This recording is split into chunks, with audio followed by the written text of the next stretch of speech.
UNO ఐక్యరాజ్య సమితి సార్వత్రిక మానవ హక్కుల రోజుగా 1948 సంవత్సరంలో డిసెంబర్ 10ని ప్రకటించింది. జాతి, మతం, లింగంతో సంబంధం లేకుండా ప్రతి ఒక్కరికి వర్తించే హక్కులే మానవ హక్కులు. ఏ వ్యక్తి జాతి, వర్ణ, లింగ, కులమత, రాజకీయ వివక్షలకు గురి కాకుండా కాపాడే హక్కులివి.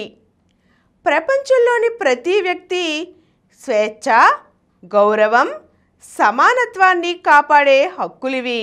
ఈ హక్కులు ఏమిటంటే ఉద్యమ స్వేచ్ఛ, చట్టం ముందు అందరూ సమానమనే హక్కు, న్యాయపరమైన విచారణ, నిర్దోషిత్వాన్ని ఊహించుకునే హక్కు, మత స్వేచ్ఛ, భావ వ్యక్తీకరణ, శాంతియుతంగా సమావేశం, ప్రజా వ్యవహారాలు, ఎన్నికల్లో పాల్గొనే హక్కులు.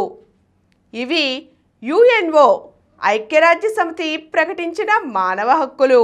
ప్రేక్షకులందరికీ మానవ హక్కుల దినోత్సవ శుభాకాంక్షలు.